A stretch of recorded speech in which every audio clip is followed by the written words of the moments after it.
నమస్కారం. N99 news కి స్వాగతం. హెడ్లైన్ చూద్దాం.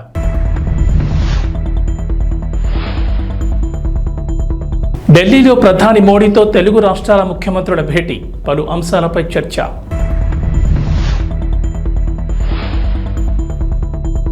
ఏపీలో వాలంటీర్లకు గుడ్ న్యూస్, చంద్రబాబు సర్కార్ కీలక నిర్ణయం.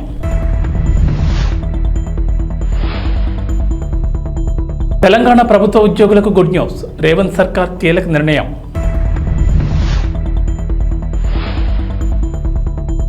తెలంగాణకు నేడు వర్ష సూచన, పలు జిల్లాల్లో భారీ వర్షాలు. ఆంధ్రప్రదేశ్ ముఖ్యమంత్రి నారా చంద్రబాబు నాయుడు ఢిల్లీలో ఉన్నారు. బుధవారం గన్నవరం ఎయిర్పోర్ట్ నుంచి ప్రత్యేక విమానంలో బయలుదేరి ఢిల్లీకి చేరుకున్నారు. రాత్రికి ఢిల్లీ అశోక రోడ్లోని 50వ నెంబర్ బంగ్లాకు వెళ్లారు. అక్కడ ఆంధ్రప్రదేశ్ ఎన్డీఏ కూటమి ఎంపీలతో విందులో పాల్గొన్నారు. రాత్రికి హస్తిన్లోనే బస చేశారు. ఇవాళ షెడ్యూల్లో భాగంగా ప్రధానమంత్రి నరేంద్ర మోడీతో పాటు పలువురు కేంద్ర మంత్రులతో చంద్రబాబు సమావేశం కానున్నట్లు తెలుస్తోంది. ఇవాళ ఉదయం 10:15 ప్రధాని నరేంద్ర మోడీతో చంద్రబాబు భేటీ అయ్యారు. అనంతరం రక్షణ, హోం, ఉపరితల రవాణా, వాణిజ్య, గ్రామీణాభివృద్ధి, పట్టణాభివృద్ధి శాఖల కేంద్ర మంత్రులను కలవనున్నారు. శుక్రవారం కేంద్ర ఆర్థిక మంత్రి నిర్మలా సీతారామన్తో సమావేశం కాబోతున్నారు. ఢిల్లీ పర్యటనలో ప్రధానంగా రాష్ట్రానికి సంబంధించిన సమస్యలపై ప్రధాని మోడీ సంబంధిత శాఖల దగ్గర ప్రస్తావిస్తారు. ముఖ్యంగా రాష్ట్ర ఆర్థిక పరిస్థితిపై నివేదికలు కూడా ఇవ్వబోతున్నట్లు సమాచారం.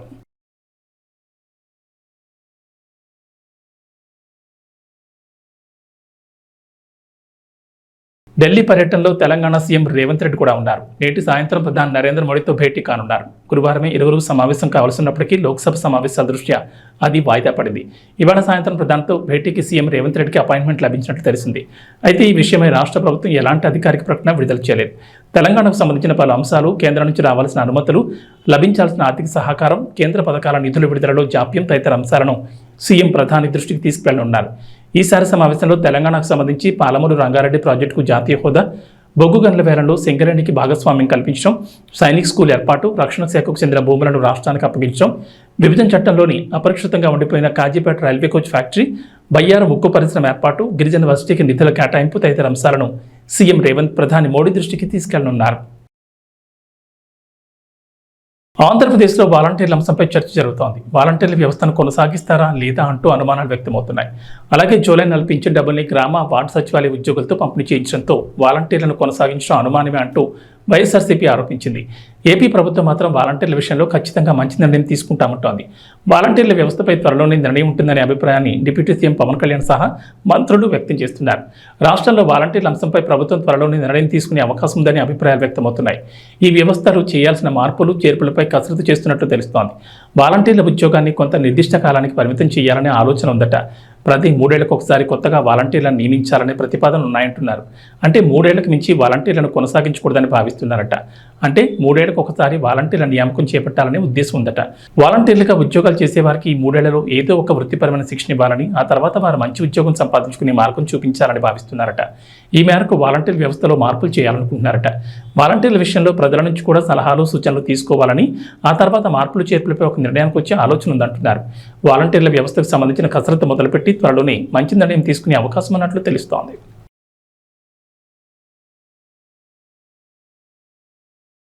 Andhra Pradesh deputy CM, Janasena party అధినేత పవన్ కళ్యాణ్ కీలక నిర్ణయం తీసుకున్నారు. పిఠాపురంలో సొంతంగా ఇల్లు కట్టుకునేందుకు సన్నాహాలు మొదలుపెట్టారు. స్థానికంగా స్థలం కొనుగోలు చేశారు. బుధవారం రిజిస్ట్రేషన్ కూడా చేయించుకున్నారు. పిఠాపురం మండలంలోని భోగాపురం ఇల్లింద్రాడ రెవెన్యూ పరిధిలో 1.44 ఎకరాలు, 2.08 ఎకరాలు మరో బిట్ స్థలం తీసుకున్నారు. పవన్ కళ్యాణ్ ఆ భూమికి సంబంధించి బుధవారం మధ్యాహ్నం 1:30 నుంచి 2 గంటల మధ్యలో రిజిస్ట్రేషన్ కూడా పూర్తి చేశారు. పవన్ స్థలం కొనుగోలు చేసిన ప్రాంతంలో ఎకరం మార్కెట్ విలువ 15 నుంచి 16 లక్షల మేర ఉందని చర్చ జరుగుతోంది. అంటే ఈ భూమి విలువ కోట్లలో ఉంటుందంటున్నారు. అంతేకాదు, జనసేన నేతలు మరో 10 ఎకరాల తోటలు కొనేందుకు సిద్ధమవుతున్నట్లు తెలుస్తోంది. పవన్ కళ్యాణ్ పిఠాపురంలో ఇంటి నిర్మాణం కోసం కొనుగోలు చేసిన భూమిలో 2 ఎకరాల స్థలంలో క్యాంప్ ఆఫీస్, మిగిలిన స్థలంలో ఇల్లు కట్టుకోవాలని భావిస్తున్నారు. తాను ప్రాతినిధ్యం వహిస్తున్న పిఠాపురం వాస్తవుడిగా ఉంటానని బహిరంగ సభలో డిప్యూటీ సీఎం ప్రజల ముందే ప్రకటించారు. ఇప్పుడు ఆ దిశగా స్థలం కొనుగోలు చేసి ఇంటి నిర్మాణానికి సిద్ధమవుతున్నారు. పిఠాపురంలో మీకు చెప్పాను ఇందాకే, సాయంత్రం రిజిస్టర్ చేశాను ల్యాండ్ అని. త్వరలోనే అక్కడ నా ఇల్లే కడతాను, ఆఫీస్ కూడా కడతాను, క్యాంప్ ఆఫీస్ ఇక్కడ కడతాను. 1 ఎకరం స్థలం, 1 ఎకరం 2 ఎకరాల స్థలం, పార్టీ ఆఫీస్. ఈరోజు నాకు బాధగా ఉంది, రోడ్ల మీద ఉండిపోతూ ఉన్నారు. జనసేన ఆఫీస్కి రావాలి అంటే ముందు వాకిళ్ళు తెరిచి ఉండాలి. అందుకని నాకు 2 ఎకరాల స్థలం పెట్టండి, ఎవరు వచ్చినా ముందుకు రావాలి. ఇలా ఉండాలి కనీసం. మా హక్కు ఇది జనసేన ఆఫీసు. కానీ చిన్న ఆఫీసులు అయిపోతే ఏమనిపిస్తాయి, దూరం నుంచి ఉంటారు. ఇంత ప్రేమగా వచ్చిన మీకు గేట్లు తెరిచి జనసేన మిమ్మల్ని వచ్చి రా అని చెప్పేలాగే 1 ఎకరం 2 ఎకరాల స్థలం మీరు వచ్చి సాయంత్రాలు కూర్చున్నా నాకు ఇబ్బంది లేదు, మాట్లాడుకునే ఇబ్బంది లేదు, ఇలా రోజు మాట్లాడుకునే నాకు ఇబ్బంది లేదు. అలాగే చాలామంది పిటిషన్స్తో వస్తూ ఉన్నారు. ఈరోజు ఒక 5 మందిని నేను అపాయింట్ చేశాను ఇక్కడి నుంచి రాకముందే. వారి చేత పిటిషన్లు తీసుకుంటా ఉన్నా. ప్రయారిటీ ఒకటే చెప్పాను, ఎవరైనా సరే మెడికల్ సంబంధించిన సమస్యలు వస్తే దాని ప్రయారిటీ తీసుకోండి. అలాగే లా అండ్ ఆర్డర్ సమస్య, ఏమైనా కిడ్నాపింగ్లు జరిగినా దాడులు జరిగినా అది ప్రయారిటీ తీసుకోండి. అలాగే విద్యార్థులకి ఏదన్నా కష్టాలు ఏదైనా విద్యకు సంబంధించి ఉంటే అది ప్రయారిటీ తీసుకోండి. అలాగే యువతకి ఉపాధి అవకాశాలు అంటే ప్రభుత్వ ఉద్యోగాలు వచ్చే లోపు మన మద్దతుదారులు, మన తెలుగుదేశం నాయకులు ఉన్నారు, తెలుగుదేశం పార్టీ మద్దతుదారులు ఉన్నారు, కృష్ణరాజు గారు ఉన్నారు, వర్మ గారు ఉన్నారు. ఇవన్నీ కాకుండా కూటమికి నిలబడ్డ చాలామంది పెద్దలు ఉన్నారు. వారందరి కంపెనీల్లో జాబ్ మేళా ఇక్కడే పెట్టుకుందాం. వారిని పిలిపిస్తాను. మన ఉదయ్ శ్రీనివాస్ ఉన్నారు, చాలామంది ఢిల్లీ నుంచి పిలిపించి జనసేన ఆఫీస్లో యువతకి మీకు స్కిల్ ఉంటే వచ్చి మీరు జాబ్ మేళా ఇక్కడే పెడతారు. మీరు వచ్చి మీ సమర్థత ప్రతిభని బట్టి మీరు ఉద్యోగాలు ఇక్కడే సెలెక్ట్ అయ్యేలాగా, మీరు ఎన్నుకోబోయేలాగా బాధ్యత కూడా తీసుకుంటాం. తెలంగాణలోని ప్రభుత్వ ఉద్యోగులకు రేవంత్ సర్కార్ గుడ్ న్యూస్ చెప్పింది. చాలా ఏళ్లుగా బదిలీల కోసం ఉద్యోగులు ఎదురుచూస్తుండగా తాజాగా ట్రాన్స్ఫర్లకు గ్రీన్ సిగ్నల్ ఇచ్చింది. 5 ఏళ్ల తర్వాత బదిలీలపై నిషేధాన్ని ఎత్తివేస్తూ ఆర్థిక శాఖ స్పెషల్ సీఎస్ రామకృష్ణారావు ఉత్తర్వులు జారీ చేశారు. ఒకే చోట 4 ఏళ్లుగా పనిచేస్తున్న ఉద్యోగులను తప్పనిసరి బదిలీ చేయాలని ఉత్తర్వుల్లో వెల్లడించారు. ఈ మేరకు ఈ నెల 5 నుంచి జూలై 20 వరకు బదిలీలకు షెడ్యూల్ ప్రకటించారు. ఎలాంటి అవకతవకలకు తావు లేకుండా పారదర్శకంగా ఆన్లైన్ కౌన్సిలింగ్ ద్వారా ఉద్యోగులను బదిలీ చేసేందుకు ప్రభుత్వం సిద్ధమైంది. మొత్తం 7 అంశాల ఆధారంగా ఉద్యోగుల బదిలీ ప్రక్రియ చేపట్టనున్నారు. స్పౌజ్ 2025 జూన్ 30లోగా రిటైర్డ్ అయ్యేవారు, వితంతువులు, కొన్ని కేటగిరీల అనారోగ్యంతో బాధపడుతున్న వారికి ఇందులో ప్రాధాన్యం ఉంటుంది. సీఎం రేవంత్ రెడ్డి ఆదేశాలతో ఈ మేరకు ఆర్థిక శాఖ జీవో 80 విడుదల చేసింది. ఈ ఏడాది జూన్ 30 నాటికి ఒకే చోట 4 ఏళ్లుగా పనిచేస్తున్న ఉద్యోగులను తప్పనిసరిగా బదిలీ చేయాలని నిర్ణయించింది. బదిలీలకు విధి విధానాలు, మార్గదర్శకాలను కూడా వెల్లడించింది. సంచలన నిర్ణయాలతో పాలనతో తనదైన మార్పు చూపిస్తున్న తెలంగాణ ముఖ్యమంత్రి రేవంత్ రెడ్డి విద్యారంగంపై కూడా తనదైన ముద్ర ఉండేలా కీలక నిర్ణయాలు తీసుకుంటున్నారు. ఇప్పటికే మహిళలు, రైతులు, నిరుద్యోగులపై ఫోకస్ పెట్టిన సీఎం రేవంత్ రెడ్డి పలు ఆకర్షణీయమైన పథకాలను అమలు చేస్తున్నారు. త్వరలోనే మరికొన్ని పథకాలను అమలు చేసేందుకు రంగం సిద్ధం చేస్తున్నారు. ఇక నిరుద్యోగుల కోసం జాబ్ క్యాలెండర్ ప్రకటించేందుకు కసరత్తు చేస్తున్నారు. ఈ నేపథ్యంలోనే విద్యార్థులపై కూడా సీఎం రేవంత్ రెడ్డి దృష్టి సారించారు. ఇప్పటికే మూతబడిన అన్ని స్కూళ్లను తెరిపిస్తామని, ప్రతి పల్లెకు తాండాకు ఒక బడి ఉండేలా చర్యలు తీసుకుంటామని రేవంత్ రెడ్డి మాట ఇచ్చారు. కాగా నడుస్తున్న పాఠశాలలో విద్యార్థులకు నాణ్యమైన, మెరుగైన విద్యను అందించేందుకు రేవంత్ రెడ్డి సర్కార్ కీలక నిర్ణయం తీసుకుంది. క్వాడ్జెన్ అనే ప్రముఖ సంస్థతో కలిసి తెలంగాణలోని ప్రతి పాఠశాలకు ఇంటరాక్టివ్ వైట్ బోర్డ్, విద్యార్థులకు 20,000 లోపు ల్యాప్టాప్లను అందించాలని సీఎం రేవంత్ రెడ్డి నిర్ణయించారు. రాష్ట్రంలో 5G మొబైల్ నెట్వర్క్ను మరింత విస్తృతం చేసేందుకు చర్యలు కూడా చేపట్టారు. హైదరాబాద్ నుంచి శంషాబాద్ రాజీవ్ గాంధీ ఇంటర్నేషనల్ ఎయిర్పోర్ట్కు బస్సుల్లో రాకపోకలు సాగించే వారి కోసం తెలంగాణ ఆర్టీసీ కొత్తగా బస్ పాస్ తీసుకొచ్చింది. ఈ రూట్లో పుష్పక్ ఏసీ జనరల్ బస్ పాస్ను ప్రవేశపెట్టింది. ఈ బస్ పాస్ ధరను 5,000గా డిసైడ్ చేశారు. నెలవారీ బస్ పాస్తో పుష్పక్ ఏసీ బస్సులే కాకుండా హైదరాబాద్ నగరంలోని ఇతర బస్సుల్లోనూ ప్రయాణించవచ్చు. గ్రేటర్ పరిధిలో ఏ బస్సులోనైనా ఎక్కడి నుంచి ఎక్కడికైనా ప్రయాణించేందుకు వెసులుబాటు కల్పించారు. ఇదే కాకుండా జనరల్ రూట్ పాస్ను కూడా టీజీఎస్ఆర్టీసీ అధికారులు ప్రవేశపెట్టారు. బాలాపూర్, క్రాస్ రోడ్, సెల్బీనగర్, శంషాబాద్, అరంఘర్, గచ్చిబౌలి నుంచి ఎయిర్పోర్ట్ వరకు రూట్ పాస్ను అందుబాటులోకి తీసుకొచ్చినట్లు గ్రేటర్ ఆర్టీసీ ఈడీ వెల్లడించారు. ఎయిర్పోర్ట్ వరకు రూట్ పాస్ ధరలు శంషాబాద్ నుంచి 2,000, అరంఘర్ నుంచి 3,000, బాలాపూర్ క్రాస్ రోడ్ నుంచి 3,000, ఎల్బీనగర్ నుంచి 4,000, గచ్చిబౌలి నుంచి 4,000గా నిర్ధారించారు. తెనాలి గవర్నమెంట్ హాస్పిటల్లో రాష్ట్ర మంత్రి నాదెండ్ల మనోహర్ తనిఖీ చేశారు. ఈ సందర్భంగా హాస్పిటల్ ఆవరణలో పరిశుభ్రత పాటించాలని, లేకపోతే కఠిన చర్యలు తీసుకుంటామని హెచ్చరించారు. ఏం పేరు అనేది? విజయసారథి సార్. మన 28th January sir.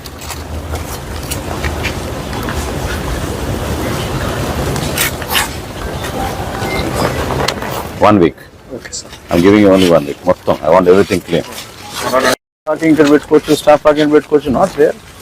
Keep it lively environment. మన లోపల హాస్పిటల్ ఎంటర్ అవగానే సమ్ గ్రీనరీ అవి పెట్టి కొంచెం maybe that can become fresh also. అట్లా కదా. Next that where you kept that Covid centre, that can become a creche, small play ground లాగా for kids. వేరేనా మీ శానిటేషన్ అయినా? నెక్స్ట్ టైం మీరు ఒక పుస్తకం పెట్టుకుని చెప్పినవన్నీ రాసుకోండి.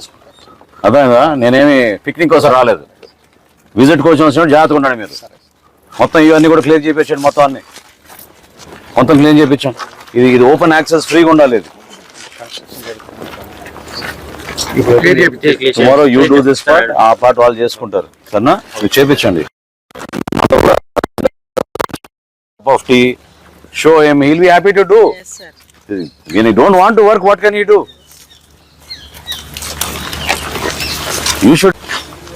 You prioritize some items, Anmantagaru, HDS ki. That is not enough. What is that?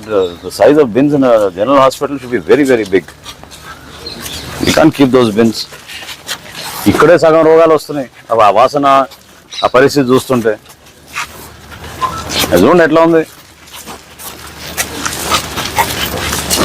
క్విక్గా బ్యాకప్ చేసుకుని ఈ ఏరియా కొంచెం మొత్తం తీసేసి కీప్ ఇట్ ఫర్ ఎవరు మన వర్క్ ఇన్స్పెక్టర్ ఇంజనీరింగ్ ఎవరు రాలేదు కదా, నెక్స్ట్ హెచ్డిఎస్కి నాకు ఎస్టిమేట్స్ కావాలి. Okay, this entire area you keep cement so that we can keep our emergency vehicles here. Once they come and drop a patient, they should be able to turn here. So ఈ ramp కట్టేసి ఇది మొత్తం area చూసుకోండి మీరు. మొత్తం ఈ area CC చేయించాం. ఈ పోల్ దగ్గర నుంచి ఆ చెట్టు వరకు అట్లీస్ట్ 2 vehicles వచ్చేటట్టు చూడండి. This can be shifted. ఇంకేంటి వాడుతున్నారు ఇది? Already we are having water coolers inside. But we have piped water supply. We are not getting. We are having 2 And what is that doing there? We are having 2 RO plants. RO plant కాదు. Municipality will supply to you piped water plant. Water facility. తీసుకోలేదు sir మా దగ్గర నుంచి supply ఉంది. We are having groundwater, sir. That's why we are. No. Don't take ground water. మన pipe line ఎక్కడ వరకు వచ్చింది? అమరావతి ప్లాట్స్ ఉంది కదా మొత్తం. ఉంది సార్, ఏరియాలో వస్తుంది సార్ వాళ్ళ రిక్వైర్మెంట్ ఏంటో చూడండి. Will give you water from Krishna river. మీకు అంతగానే ఏం కావాలి? మీరు ఎందుకు అనవసరంగా ఇవన్నీ పెడుతున్నారు? అది చూడండి అసలు పరిస్థితి అక్కడ. అసలు దిస్ ఇస్ ద వే మనం హాస్పిటల్లో శానిటేషన్ పెడతాం. ఇంకా బయట గురించి ఏం మారుతాం? ఎన్ని రోజులు అయింది అన్నారు మీరు వచ్చి? విజయ్ కృష్ణ మీ పేరు? ఎన్ని రోజులైంది? 20 days sir. 20 days. Issue memo to him. I thought 4 days. Okay? Issue memo, put up the memo in the HDS. Mining pollution శాఖకు చెందిన రికార్డులను ధ్వంసం చేశారు. యనమల కుదురు కట్ట మీద రోడ్డు వెంట సిబ్బంది రికార్డులను తగలబెట్టారు. మంటలను చూసి స్థానికులు ఏమిటని ప్రశ్నించారు. అయితే వెంటనే సిబ్బంది కారులో పరారయ్యారు. మైనింగ్ పొల్యూషన్ శాఖకు చెందిన అనేక పత్రాలు, హార్డ్ డిస్క్లు, క్యాసెట్లు దగ్ధం చేశారు. Pollution control board chairman Sameer Sharma ఆదేశాలతో పత్రాలు దగ్ధం చేశామని డ్రైవర్ అన్నారు. పోలీసుల అదుపులో డ్రైవర్ నాగరాజు ఉన్నాడు. చూసావా? ఓకే.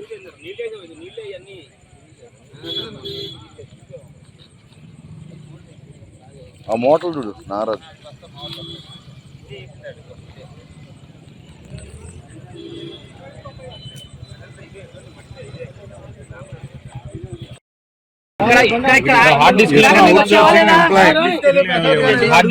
డిపార్ట్మెంట్ ఏంటి? నువ్వు out sourcing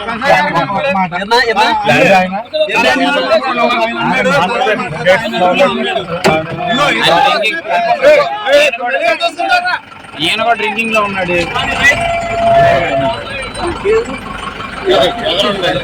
కుందేటి Nagaraju outsourcing employee, pollution control board లో చేస్తున్నాడు. ప్లానింగ్ డిపార్ట్మెంట్ ఏం చేస్తుంటారు మీరు?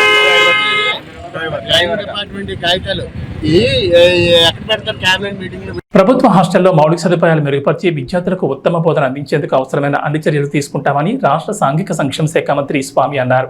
కలెక్టర్ అన్సారియా, ఎమ్మెల్యే దామచర్ల జనార్దన్తో కలిసి ఒంగోలు భాగ్యనగర్లో ఉన్న భద్రుల పాఠశాలను, సాంఘిక సంక్షేమ హాస్టల్ను ఆకస్మిక తనిఖీ చేశారు. హాస్టల్లోని బాలికలకు అందుతున్న వసతులు మరియు వారి సమస్యలను స్వయంగా అడిగి తెలుసుకున్నారు. ఈ సందర్భంగా విద్యార్థులు హాస్టల్లో పలు సమస్యలను మంత్రి దృష్టికి తీసుకొచ్చారు. విద్యార్థులకు వారికి కావాల్సిన మౌలిక సదుపాయాలను వెంటనే అందించాలని సంబంధిత అధికారులను మంత్రి ఆదేశించారు. రాష్ట్రంలోని అన్ని ఎస్టీ, ఎస్టీ, బీసీ హాస్టల్లో మౌలిక సదుపాయాలు పెంపొందించి వారికి నాణ్యమైన విద్యతో పాటు నైపుణ్యాన్ని కూడా పెంచేందుకు రాష్ట్ర ప్రభుత్వం అన్ని చర్యలు తీసుకుంటుందని మంత్రి తెలిపారు. ఈ కార్యక్రమంలో మంత్రితో పాటు సాంఘిక సంక్షేమ శాఖ డిప్యూటీ డైరెక్టర్ లక్ష్మణ్, దివ్యాంగుల సంక్షేమ శాఖ సహాయ సంచాలకులు అర్చన, ఒంగోలు ఆర్డీఓ సుబ్బారెడ్డి తదితరులు పాల్గొన్నారు.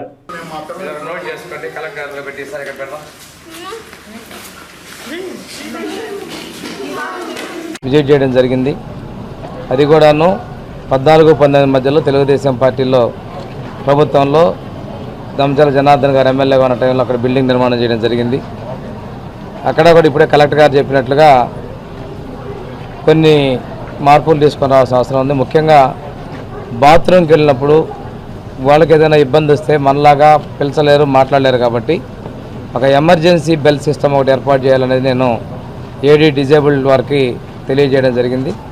తర్వాత సాంఘిక సంక్షేమ డిగ్రీ పోస్ట్ మెట్రిక్ హాస్టల్ 2, 3ని గౌరవ ఒంగోలు ఎమ్మెల్యే దామచర్ల జనార్దన్ గారు కలెక్టర్ గారితో కలిసి విజిట్ చేయడం జరిగింది.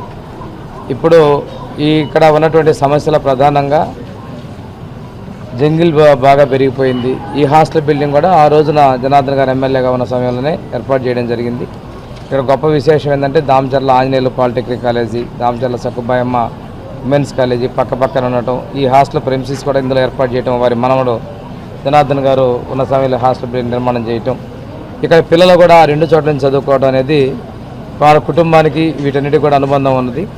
ఇప్పుడు కూడా వెంటనే ఇక్కడ డ్రైనేజ్ సిస్టమ్ వేసి కూడా మున్సిపల్ కమిషనర్గా వారు ఉత్తర్వులు ఇచ్చారు.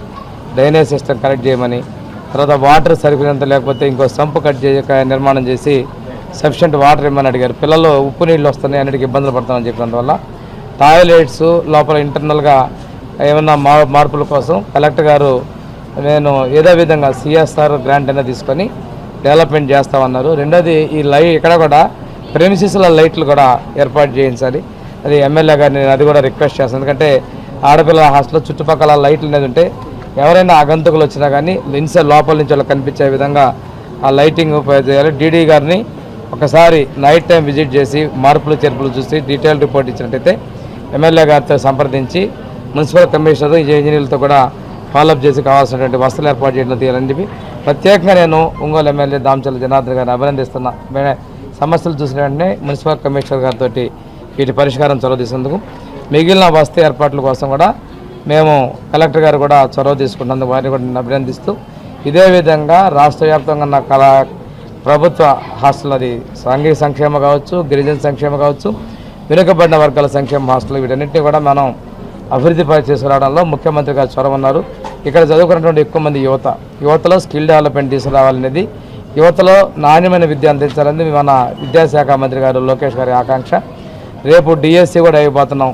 ఏ రోజైతే మేము ఎన్నికల్లో చెప్పినట్లుగా ఆ డిఎస్సి కూడా సోషల్ వెల్ఫేర్ డిపార్ట్మెంట్ నుంచి జిల్లా స్థాయిలో ఉచితంగా శిక్షణ కూడా మేము ఇవ్వబోతా ఉన్నాం. పిల్లలకు కూడా ఈరోజు కలెక్టర్ గారు, అదేవిధంగా గౌరవ ఎమ్మెల్యే గారు, నేను కూడా చెప్పడం జరిగింది. చదువుకొని మంచి భవిష్యత్తు ఉండాలి. మనం చదువుకున్నందుకు తల్లిదండ్రులు మనమే ప్రేమను చంపుకొని వారి అభిమానాన్ని దూరంగా పెట్టుకొని బిడ్డలు ప్రయోజనం కావాలని చెప్పి చేసినందుకు దానికి ఉపయుక్తంగా మేము చదువుకోవాలని చెప్పేసి పిలుపునివ్వడం జరిగింది. ఈ సందర్భంగా కాలేజీ సిబ్బంది కూడా కలవడం జరిగింది. వారు కూడా మేము నాణ్యమైన విద్య ఏంటంటలో ముందుంటామండి, ప్రభుత్వం యొక్క సూచనల ప్రకారం నడుచుకుంటామని చెప్పినందుకు ముందుకు తీసుకుంటూ తప్పనిసరిగా హాస్టల్ మెరుగు కోసం మేము కృషి చేస్తాం తెలియజేస్తున్నాను. పవన్ కళ్యాణ్ ప్రస్తుతం తన సినిమాల మీద ఓ క్లారిటీతో ఉన్నారు. డిప్యూటీ సీఎంగా పదవి బాధ్యతలు తీసుకున్న తర్వాత క్షణం తీరుకు లేకుండా ప్రజాసేవలోనే ఉంటున్నారు. ప్రతి వ్యవస్థను మూలాల్లోకి వెళ్లి అవినీతిని అంతం చేయాలని పాటుపడుతున్నారు. అధికారులందరినీ పరుగులు పెట్టిస్తున్నారు. ఇక పిఠాపురం నియోజకవర్గ అభివృద్ధిని ఆయన మరింత ప్రత్యేకంగా తీసుకున్నారు. అందుకే సినిమాలకు తాను డేట్లు ఇవ్వలేనని నిర్మాతలకు క్షమాపణ చెప్పారు. కనీసం రోడ్లైనా బాగు చేయకపోతే మళ్ళీ మీరే తిడతారు కదా అంటూ నవ్వుతూ అనేశారు. అయితే అశ్విని తాజాగా ఓ విషయాన్ని బయటపెట్టేశారు. ఓ ఇంటర్వ్యూలో మాట్లాడుతూ టిక్కెట్ల రేట్ల మీద పవన్ కళ్యాణ్ అన్న మాటల్ని ఆయన అభిప్రాయాన్ని చెప్పేశారు. నార్త్లో ఉన్నట్లుగా 1000-2000 పద్ధతిని ఇక్కడ కూడా తీసుకొద్దామా అని నిర్మాతలకు సూచించారట. కానీ అది మన తెలుగు వరకు వర్కౌట్ కాదని నిర్మాతలు వద్దన్నారని, ఒకవేళ అదే కనుక పాటించుంటే టిక్కెట్ రేట్లు అమాంతం పెంచుంటే పరిస్థితి ఇంకోలా ఉండేది. 500 టిక్కెట్ రేట్లు ఉంటేనే ఇక్కడ జనాలు సరిగ్గా చూడడం లేదు. ఒకవేళ 2000కు టిక్కెట్ రేట్ను పెంచితే మాత్రం ఫ్యాన్స్ తప్ప మిగిలిన జనమంతా కూడా ఓటీటీనే నమ్ముకునేవారు. కానీ మన నిర్మాతలు అత్యాస వద్దని అనుకున్నారేమో 500 టికెట్ రేట్తోనే సరిపెట్టుకున్నారు. పవన్ కళ్యాణ్కు తన సినిమాల మీద ఉన్న క్లారిటీ చూస్తుంటే మాత్రం అందరికీ ఒకటి అర్థమవుతుంది. ఉస్తాద్, ఓజీ, హరిహర వీరమల సినిమాలు ఇప్పట్లో పూర్తి కావు. ఆయన ఇచ్చే 2-3 రోజుల్లోనే షూటింగ్ చేయాల్సి ఉంటుంది. ఎక్కువ రోజులు డిమాండ్ చేసే పరిస్థితి ఉండదు. పైగా ఇందులో ఉస్తాద్ పూర్తిగా పొలిటికల్ సెటైర్లతో ఉంటుంది. అప్పుడంటే పవన్ కళ్యాణ్ ఎమ్మెల్యేగా గెలవలేదు. అప్పటి పరిస్థితులు తగ్గట్లుగా హరిశంకర్ సెటైర్లు రాసి ఉంటాడు. కానీ ఇప్పుడు పూర్తిగా మారింది. ఇప్పుడు అదే స్క్రిప్ట్ని తీస్తే కుదరదు. మరి హరిశంకర్ ఏం చేస్తాడో చూడాలి. హరిహర వీరమల గురించి అయితే ఎవరూ పట్టించుకోవడం లేదనిపిస్తోంది. ఒక ఓజీ మాత్రమే అందరి దృష్టిని ఆకర్షిస్తోంది. అభిమానులు కూడా ఓజీ కావాలని అంటున్నారు. అందుకే ఓజీ బాగుంటుంది చూద్దరు కానీ బహిరంగ సభలోనే పవన్ కళ్యాణ్ అన్నారు. అంటే ఈ 3 చిత్రాలను మాత్రమే పవన్ కళ్యాణ్ పూర్తి చేస్తారని, ఇతర ప్రాజెక్టులను ఒప్పుకోరని అర్థమవుతోంది. ఓజీయా సినిమాలు చేసే టైం ఉందంటారా? ఎలాగా మాట ఇచ్చాం కాబట్టి ముందు ఒక 3 నెలలు కనీసం మీరు నన్ను తిట్టకూడదు. కనీసం ఒక్క రోడ్డు గుంతలు కూడా వేయలేదని తిట్టకూడదు కదా మీరు నన్ను. కనీసం గ్రామాలకి కొత్త రోడ్ల కంటే ముందు రోడ్లు గుంతలు పూడ్చి, పాట్ హోల్స్ పూడ్చి, మళ్ళీ మీరు తిట్టకూడదు కదా. నిన్ను ఎన్నుకుంటే మళ్ళీ నువ్వు వెళ్ళి ఓజీ చేస్తామని మనల్ని క్యాజీ అంటే నేను ఏం చెప్పను. ఒక భయంతో మా నిర్మాతలు కూడా చెప్పాను, కొంచెం క్షమించాలి. మా రాష్ట్ర మా ఆంధ్ర రాజ్య ప్రజలకి మేము కొంత కనీసం సేవ చేసుకొని కుదిరినప్పుడల్లా ఒక 2 రోజులు 3 రోజులు మీకు షూటింగ్ చేస్తాను, ఎక్కడ పనికి అంతరాయం రాకుండా. ఓజీ చూద్దరు కానీ బాగుంటుంది.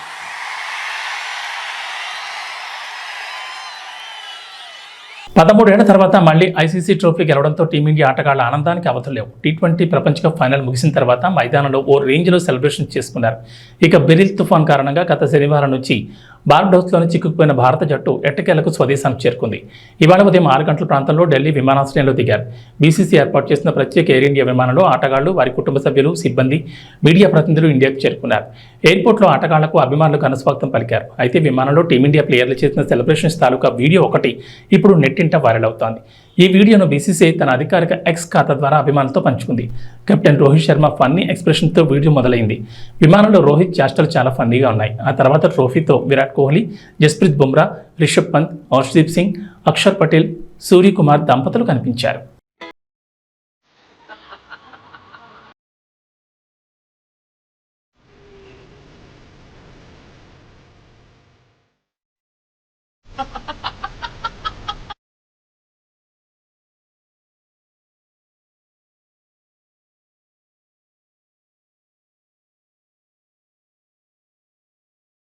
It's amazing feeling, man. इसके लिए काफ़ी मेहनत की है ये हाथ में आने के लिए. I'm so blessed कि मैं आज ये ट्रॉफी और ये ब्यूटीफुल मेंबर जो प्लेइंग 11 जो टॉप 50 में, तो बहुत ही अच्छा लगा है. So excited.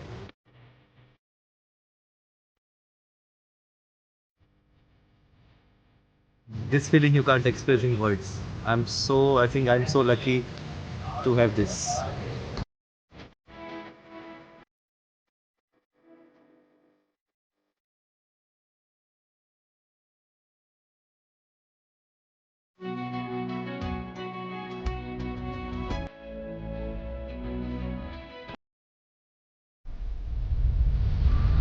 ఇక వాతావరణ విషయానికి వస్తే తెలంగాణలో వర్షాల కోసం రైతులు ఎదురు చూస్తున్నారు. ఇప్పటికే విత్తనాలు విత్తుకోక గింజలు మొలకెత్తాయి. అయితే మొక్కలు ఏపుగా పెరిగేందుకు వర్షంపై ఆధారపడాల్సిన పరిస్థితి. ఈ నేపథ్యంలో హైదరాబాద్ వాతావరణ కేంద్రం అధికారులు అన్నదాతలకు గుడ్ న్యూస్ చెప్పారు. నేటి నుంచి 5 రోజుల పాటు రాష్ట్రంలో విస్తారంగా వర్షాలు కురుస్తాయని చెప్పారు. నైరుతి రుతుపవనాలకు తోడు ఉపరితలం నుంచి వీస్తున్న గాలుల ప్రభావంతో వర్షాలు పడతాయన్నారు. ముఖ్యంగా ఉత్తర తెలంగాణ జిల్లాల్లో వర్షాలకు అవకాశం ఉందన్నారు. నిజామాబాద్, నిర్మల్, కొమరంభీం, ఆసిఫాబాద్, జగిత్యాల, భూపాలపల్లి, ములుగు, కొత్తగూడెం, ఖమ్మం, కరీంనగర్, వరంగల్, మహబూబాబాద్ జిల్లాలో భారీ వర్షాలకు ఛాన్స్ ఉందని చెప్పారు. ఈ మేరకు ఆయా జిల్లాలకు ఎల్లో అలర్ట్ జారీ చేశారు. ఇక దక్షిణ తెలంగాణ జిల్లాలైన మహబూబ్నగర్, గద్వాల, నారాయణపేట్, నల్గొండ, యాదాద్రి, సూర్యాపేట్, వికారాబాద్, సంగారెడ్డి, మేడ్చల్ జిల్లాలో జల్లులు పడే అవకాశం ఉందని వాతావరణ శాఖ అధికారులు తెలిపారు. ఇవి బులెటిన్ విశేషాలు. నమస్కారం.